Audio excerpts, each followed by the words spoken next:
The greatest game of basketball anyone has ever played was in Hershey, Pennsylvania, March 2nd, 1962. Here's the big fourth quarter, and everybody's thinking how many's Wilt going to get. He's got 69 gone in. Here's the pass to him. He's got another one. Eddie Kylan. Cold, rainy night. Just over 4,000 people in the stands. Philadelphia Warriors versus the New York Knicks. When the Sherry or Andersen have the good shot, they're taking it, but mostly they're setting up the big man. The star of the Warriors was a man named Wilt Chamberlain. No doubt you've heard of him.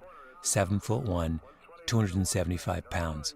For sheer physical presence, there has probably never been anyone like Wilt. There are lots of 7-footers who play basketball who are basically on the court purely because they're 7 feet tall. They're clumsy and ungainly. Chamberlain was not like that. He was as big as an oak tree and as graceful as a ballet dancer. That season, 1961 to 1962, he ended up averaging more than 50 points a game. That record will never be broken. So, March 2nd, Wilt was hungover. He'd been out all night with a woman he picked up at a bar. That's classic Wilt, too. He would later claim to have slept with 20,000 women in his life. And when he said that, lots of people did the math and said there was no way that was possible, given the fact that there were only 24 hours in a day, and Wilt only lived to the age of 63. But even the skeptics were like, well, maybe it's 10,000 or 8,000. It was an argument over whether it was an unbelievably high number or merely an incredibly high number.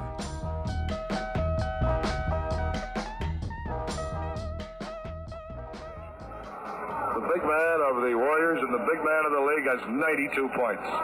Guerin makes the first foul. My name is Malcolm Gladwell. You're listening to Revisionist History, where every week we re-examine the forgotten and the misunderstood.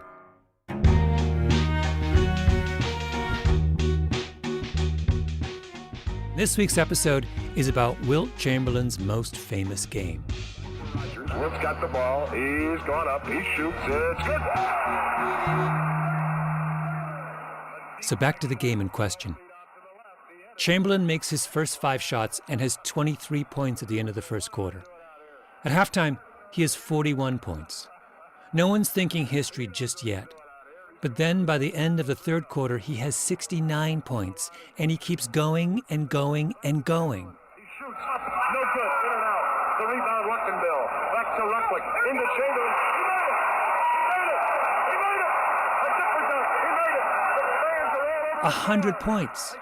The most anyone has ever scored in a professional basketball game. And here's the most incredible thing about it. He shot brilliantly from the foul line. 28. He made 28 out of 30 or 32, yeah. Out of 32. That's Rick Barry speaking. He was a contemporary of Chamberlain's, also a Hall of Famer, an absolutely unstoppable scorer. I met him at his condo in South Carolina, where he lives part of the year so he can follow his son Canyon, who plays basketball for the College of Charleston. Barry is 72, 6'8" tall, barrel chest, legs that look like he had special extensions put on them, and that thing that great athletes have and never seem to lose, which is that they kind of glide across the floor, like they have wheels on. A big part of this episode is about Barry, but other people too, because although this sounds like it's going to be a show about basketball, the truth is it's not. It's a show about good ideas and why they have such difficulty spreading. But for the moment, back to Wilt Chamberlain. Chamberlain makes it. He's made 28 out of his 32 shots from the free throw line, 87.5%. The reason that's incredible is that when Chamberlain came into the NBA, he was a horrendous free throw shooter, the worst. Here was a man who could excel at virtually every physical feat under the sun, who could score at will with 2 and sometimes 3 defenders draped all over his body. But put him all alone, 15 feet from the basket, and he was hopeless. He was shooting 40% from the free throw line. That's terrible. But this season, Chamberlain changes tactics. He starts to shoot his foul shots underhanded. He doesn't release the ball up by his forehead. He holds the ball between his knees and flicks it towards the basket from a slight crouch. And all of a sudden, he's a pretty good free throw shooter. He gets up to more than 60%. And that special night in Hershey, Pennsylvania, he's an incredible free throw shooter.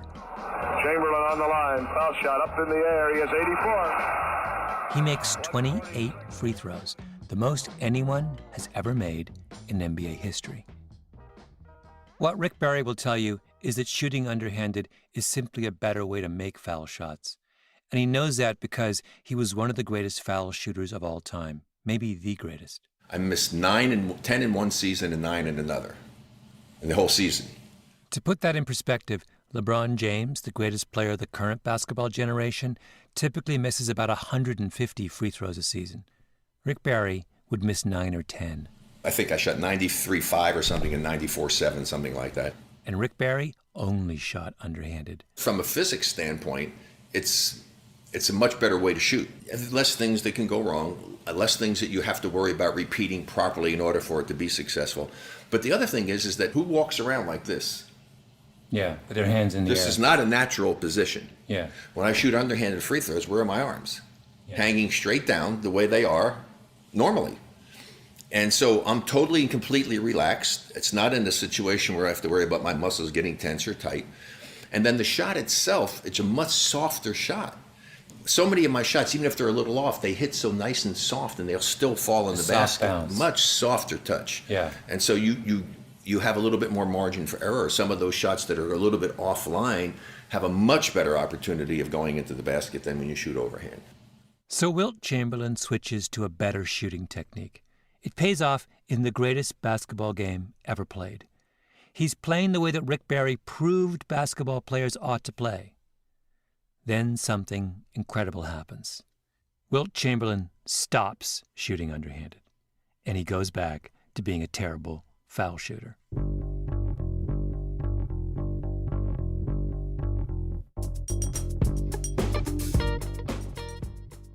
Let's think about what he did for a moment. Chamberlain had a problem. He tested out a possible solution. The solution worked, and all of a sudden, he's fixed his biggest weakness as a player. This is not a trivial matter.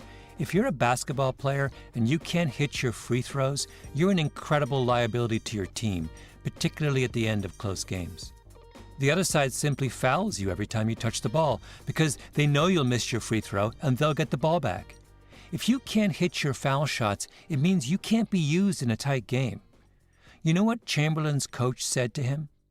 If you were a 90% shooter, we might never lose. You got to know him quite well. I got to know him. I just joked with him and just said your technique was terrible. Had you stuck with it, there's no telling what he would have done. The numbers he would have put up would have been insane because the only way they defended him was to foul him. Chamberlain had every incentive in the world to keep shooting free throws underhanded. And he didn't. I think we understand cases where people don't do what they ought to do because of ignorance. This is not that. This is doing something dumb, even though you are fully aware that you're doing something dumb.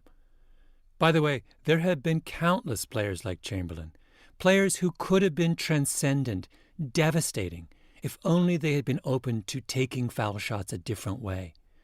Take Shaquille O'Neal. Up there with Wilt Chamberlain as one of the greatest NBA centers of all time, but an absolutely horrendous free throw shooter.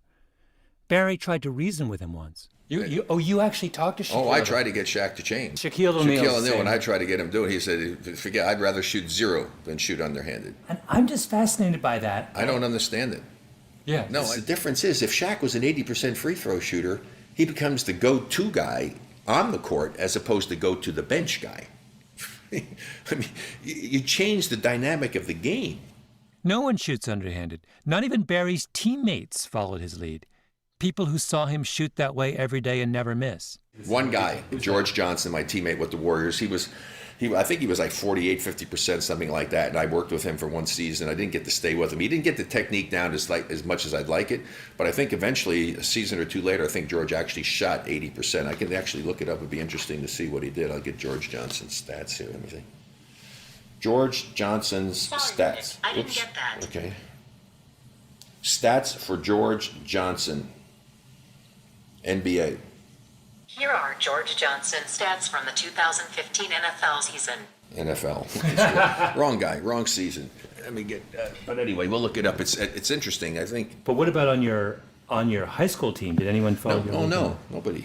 No, I've only had one guy ever come to me. An NBA guy came to me. I won't tell you his name, but he came to me, asked me to work with him. I did it. I worked with him. I had him shooting really well, and he never had the nerve to go back and do it when he went Can't back. tell me his name? No, I don't want to tell his name. It's not fair to him. I don't want to say his name. It's not fair to him, like it's some kind of dark, shameful secret. College basketball is no different. Out of the thousands of college basketball players today, there are just 2 who shoot underhanded. One is a Nigerian-American who plays for Louisville called Chinanu Anuaku. The other is Canyon Barry, who plays for the College of Charleston and who, in case you missed this earlier, happens to be Rick Barry's son. In other words, there are only 2 conditions under which people will try the underhanded free throw. 1, if their family is from another continent, and 2, if they're an offspring of Rick Barry. Anyway, do you want to just quickly describe where we are and what we're doing? That's my producer, Jacob Smith. He hung out with some players on the Columbia University women's basketball team and tried to get them to shoot underhanded. Our theory was maybe this is just a dumb man's thing. Maybe women are more rational when they're on the court. So we are in Columbia's basketball gym, and we are going to compare overhand shooting to underhand shooting. Okay, here goes. That's Era Talkov, a junior on the team. She missed her first try. I feel like you could bend in the knee a little more than that. Then she makes the next 2 shots, her first 2 ever, shooting underhanded. But Jacob couldn't get any of the Columbia players interested in switching over. Here's Sarah Mead, senior point guard. Ever since we were young, we were taught to shoot it overhand. And, as kids, you kind of play around with the idea of a granny shot or underhand. But, yeah, I'm not sure we've ever taken it seriously. She calls it a granny shot, a shot used by one of the greatest players ever to play the game. Women are as bad as men. We like to think that good ideas will spread because they're good, because their advantages are obvious. But that's not true. So why don't they? Or to put it another way, what is it about Rick Barry that allowed him to shoot this way, and what is it about Wilt Chamberlain and all the others that stands in their way? Let me try out a theory on you. It's from a sociologist named Mark Granovetter. Granovetter is one of the greatest social theorists of his generation. If you're an academic groupie like I am, Granovetter is like James Dean. So Granovetter came up with something called the threshold model of collective behavior. He was trying to answer the question of why people do things out of character. He used riots as his big example. Why do otherwise law-abiding citizens suddenly throw rocks through windows? Before Granovetter came along, sociologists tried to explain that kind of puzzling behavior in terms of beliefs. So the thinking went, you and I have a set of beliefs, but when you throw the rock through the window, something powerful must have happened in the moment to change your beliefs. Something about the crowd transforms the way you think. Here's Granovetter explaining that idea. There was a lot of intellectual tradition that said that when people got into a crowd, their independent judgment went out the window and that they somehow became creatures of the crowd, and that there was some kind of, miasma of irrationality would settle over people, and they would act in ways that they would never act if they were by themselves or they weren't influenced by the mob mentality. But Granovetter doesn't buy it. He doesn't think that being part of the mob casts some kind of spell that makes everyone irrational. To his mind, it's much more subtle and complicated than that. People are pretty much who they are, but if the situation develops in a certain way, then there's a domino effect. Some people are activated, and that activates other people, and that activates other people, and it all happens so fast. Granovetter says that the issue isn't about people having beliefs about what's right, and then suddenly losing those beliefs because they're in a mob. The issue is about thresholds. Now, what does Granovetter mean by that word threshold? A belief is an internal thing. It's a position we've taken in our head or in our heart. But unlike beliefs, thresholds are external. They're about peer pressure. Your threshold is the number of people who have to do something before you join in. Granovetter makes 2 crucial arguments. The first is that thresholds and beliefs sometimes overlap. but a lot of the time, they don't. When your teenage son is driving 100 miles an hour at midnight with 3 of his friends, it's not because he believes that driving 100 miles an hour is a good idea. In that moment, his beliefs are irrelevant. His behavior is guided by his threshold. An 18-year-old may be drunk at midnight in a car with 3 of his friends. That person has a really low threshold. It doesn't take a lot of encouragement to get him to do something stupid. Granovetter's second point is just as important. Everyone's threshold is different. There are plenty of radicals and troublemakers who might need only slight encouragement to throw that rock. Their threshold is really low. But think about your grandmother. She might well need her sister, her grandchildren, her neighbors, her friends from church, all of them to be throwing rocks before she would even dream of joining in. She's got a high threshold.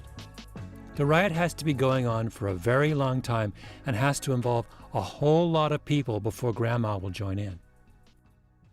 Granovetter's argument goes on in much more detail, all of it fascinating, and I encourage you, if you're interested, to look it up online and read it because it's beautifully clear. But for the moment, I just want to focus on the one big implication of Granovetter's argument. What people believe isn't going to help you much if you want to understand why they try or don't try difficult or problematic or strange things. You have to understand the social context in which they're operating. Your grandmother's belief is that rioting is wrong, but there are times when even grandmothers might throw rocks through windows. Granovetter's theory explained a lot of things that had been puzzling to me. So here's a good example. It's from an interview I did at the 92nd Street Y in New York with the economist Richard Thaler, who's one of the leading lights in what's called behavioral economics. He had a book coming out called Misbehaving, and I really liked it, and we thought it would be fun if we did an event together. You and I have met before. The first time we met was at a hotel bar in Rochester. Yes. The only time I've ever talked to Thaler's the kind of guy who's interested in everything, including sports. And there was a point in our conversation when he started to talk about the fact that the owners of professional football teams do things on occasion that are really stupid and inexplicable. Take the professional football draft. For those of you who are not football fans, let me explain. Every year, all the draft-eligible college football players are thrown into a big pool, and the 32 professional football teams pick the players they want one by one. The first player taken is the one that people think will be the best professional player. That person gets the biggest salary. The second player taken is the one predicted to be the second best professional player, and so on. And after every team has picked one player each, they all start again and do another round. Because the players selected in the first round are considered the most valuable, all the teams fight over them. They pay enormous sums of money and construct elaborate deals to try and acquire those high draft picks. The interesting thing about that is there's a market for picks. So you can trade the first pick for, say, half a dozen second-round picks. That's what the market says. Now, that implies that the first pick is 5 times more valuable than an early pick in the second round. Thaler and a colleague named Cade Massey decided to analyze this assumption. Was it really true that a first-round pick was worth half a dozen second-round picks? If you compute the surplus a player provides to his team, meaning how good his performance is minus how much you have to pay him, what we found is these second-round picks are actually more valuable than that first pick. But you could get 5 of those for that pick. It's the biggest anomaly I've ever found. The implication of Thaler and Massey's work is that teams should trade away their first-round picks. They should stockpile players in the second and third rounds who can be paid a lot less and are nearly as good. This is how you build a winning football team. So what was the reaction of NFL teams to Thaler's idea? Well, not long after he and Cade Massey did their research, they got a call from the Washington Redskins. It was early in Dan Snyder's tenure as owner, and I met him, and he said, "Oh, we want to know about this." And he introduced me. He said, "I'm going to send my people to see you." And they flew out to Chicago and met with Kate and me, and we told them what our findings were. And we basically have two pieces of advice. Trade down and lend picks this year for picks next year. With that last sentence, Thaler is referring to the second thing he and Massey discovered. Owners sometimes trade a pick in this year's draft for a pick in some future draft. They use a rule of thumb to figure out how to value the difference between a player you can use this year versus a draft pick you can't use until some future year. And Thaler and Massey discover that the rule of thumb makes no sense. It's completely irrational. It massively overvalues current picks and undervalues future picks. Like a good economist, Thaler talks about the value of that rule of thumb as an interest rate. It's like borrowing money. If you compute the real interest rate, it's 137% per year. In other words, for the privilege of having a player now as opposed to waiting a year, the owners pay a huge premium. They borrow money at 137% interest. These guys did not get to be billionaires borrowing at 137% per year, but that's the rule of thumb they use. So anyway, we taught his guys, Dan's guys, what to do, and then we watched the draft eagerly that year, and they traded up and borrowed a pick this year for one next year. So, okay. In other words, the Redskins did the exact opposite of what they should have done if they were rational. And they weren't the only ones. Thaler and Massey have consulted for 3 NFL franchises now, and no one has ever followed their advice. It gets worse. There's a very respected economist named David Romer who famously proved that football teams would win more games if they didn't punt, if they simply used all 4 downs to try and gain 10 yards, as opposed to giving the ball away to their opponents. So, since Romer published his work, are NFL teams less likely to punt on 4th down? You guessed it. No. To tell you how big this is, if you did this right, what we think you would win 1 game a year more. If you also learned to go for it more often on 4th down, another game and a half. So just being smart, you win at least 2 games a year on average. 2 extra wins in a 16-game season just by acting a little bit differently. Who wouldn't do that?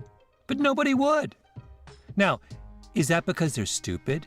Because they have irrational beliefs? That was my first thought when I was listening to Thaler talk about his football research. Those dumb football owners. But that can't be right. You don't get to their level by being dumb. Surely this is about thresholds. Football owners and coaches are a small group of people. They all know each other. They've all done things a certain way for a long time, and doing things that way has made them a lot of money. They have a high threshold. These are a bunch of grandmothers. The only way any of them is going to change their behavior is if some radical goes first. And there are no radical owners in the NFL. There's just Richard Thaler, a geeky, middle-aged economist from the University of Chicago with a bunch of equations that you need a PhD to understand. There's some geek at every team who's read our paper. You know, think of the Jonah Hill character in the movie Moneyball. Yeah. Right? And nobody pays attention to that guy. Apparently, there aren't a lot of radicals in basketball either. Just the Barrys, and Chinanu Onuaku, the Nigerian-American who plays for Louisville. And, as it turns out, Mark Granovetter. When I was a teenager, and this would have been mostly in summer camp because I never really played basketball outside of summer camp, but I got to be very good at underhand free throwing. Oh, really? Yeah. I could make almost every shot. I was wrong. There are 3 conditions under which someone will try this shot. 1, if you're an offspring of Rick Barry. 2, if your family is from another continent. And 3, if you're a world-famous sociologist. This, I think, gets us a little closer to the puzzle of Wilt Chamberlain. In his autobiography, he has this throwaway comment on the subject of shooting underhanded.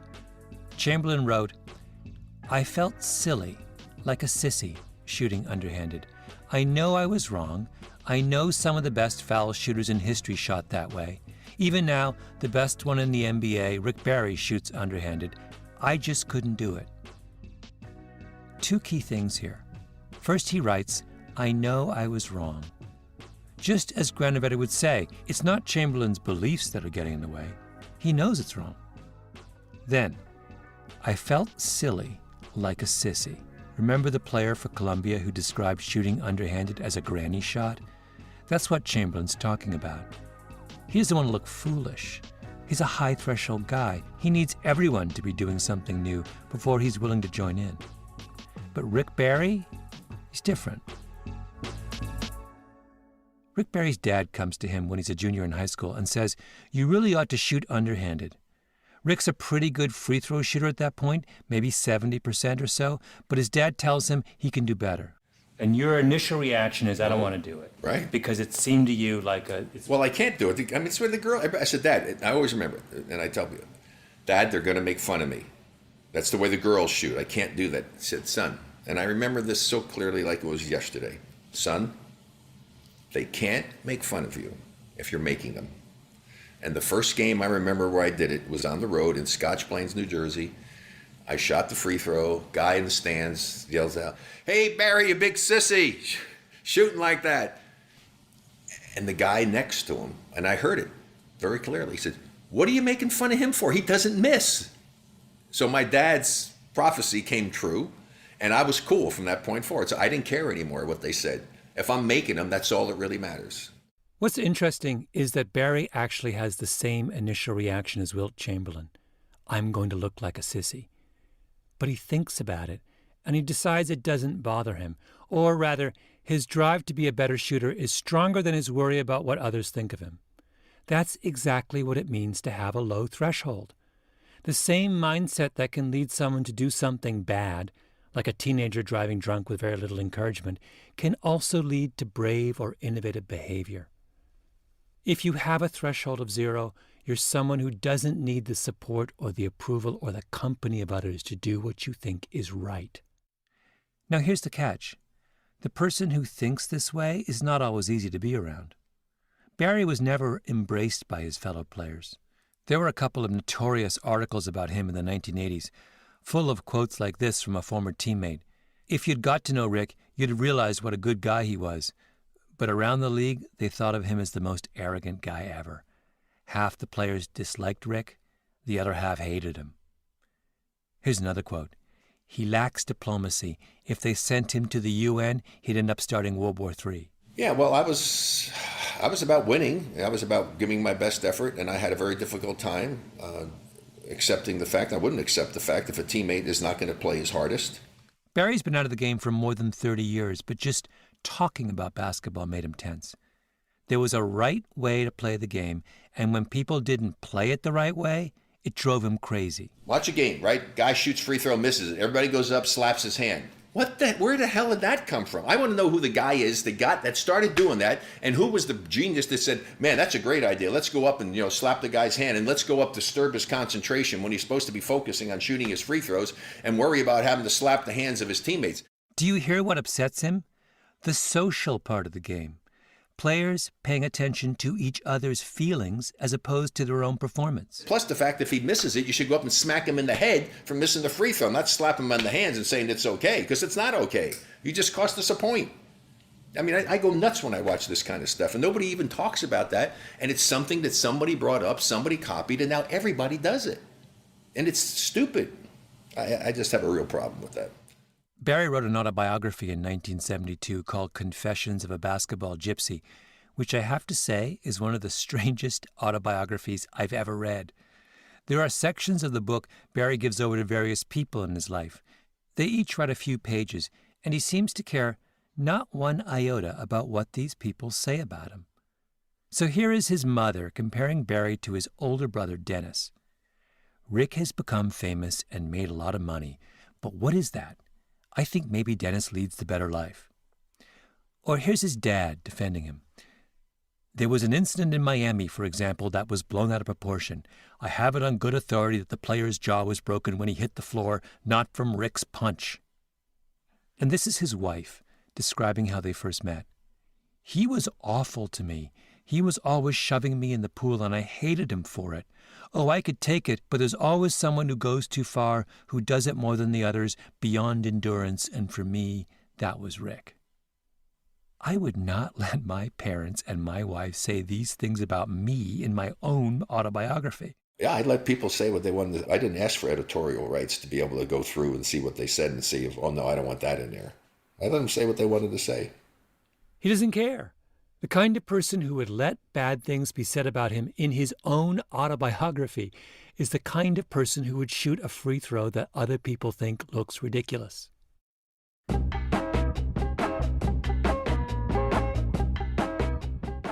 I spent an afternoon with Barry at his condo, and I'd read all that stuff about him. Half the players disliked him, the other half hated him, and I kind of braced myself before I met him. But I liked him. Or maybe it makes more sense to say that I really admired him, because I finally understood what someone like Rick Barry stands for. It's perfectionism. And what is a perfectionist? Someone who puts the responsibility of mastering the task at hand ahead of all social considerations. Who would rather be right than liked? And how can you be good at something complex? How can you reach your potential if you don't have a little bit of that inside you? I know we've really only been talking about basketball, which is just a game in the end. But the lesson here is much bigger than that. It takes courage to be good, social courage, to be honest with yourself, to do things the right way. Barry made me lunch, a perfectly delicious homemade vegetable soup with an avocado salad, simple, nutritious. When we finished, he cleaned up meticulously. He needed a ride into Charleston, so we got into my rental car. He turned off the heating, which had been on high, because the weather had warmed up. He carefully took my rental agreement and tucked it into the sun visor. And then, when there was a sudden slowing of the traffic ahead and I braked a moment too late, I saw his foot come down in the passenger footwell, as if he were braking for me, only he braked just a fraction of a second before me, because he's Rick Barry and he does things better than everyone else. And all the while he told stories from his basketball days, recalling shots and scores and things people said as if it were yesterday. I think he understands the price he's paid for being the way he is. It kept coming up. Everybody should have me as a friend. I'm a good friend. I'm a loyal friend. I'm going to be honest with you. I'm going to be there if you need me. I mean, I'm a good friend. I'm a good person. I was brought up the right way. I'm a good person. Yet a lot of people don't think I am. He's not describing an easy life, but think of what he gained. Rick Barry was the best basketball player he could possibly have been. And Wilt Chamberlain could never say that. Chamberlain. He's got it. He's trying to get up. He shoots. No good. It's almost incomprehensible to me that someone could have that attitude to sacrifice their success over worrying about how somebody feels about you or says about you. That's sad, really.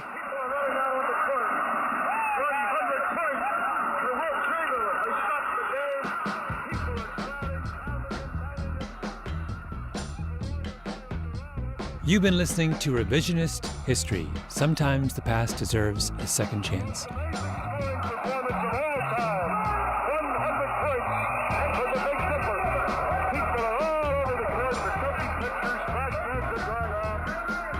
If you like what you've heard, we'd love it if you rate us on iTunes. It helps a lot. You can find more information about this and other episodes at revisionisthistory.com or on your favorite podcast app. Our show is produced by Mia Lobel, Roxanne Scott, and Jacob Smith. Our editor is Julia Barton. Music is composed by Luis Guerra and Taka Yasuzawa. Flawn Williams is our engineer. Fact-checker Michelle Soraka. Thanks to the Panoply management team, Laura Mayer, Andy Bowers, and Jacob Weisberg. I'm Malcolm Gladwell.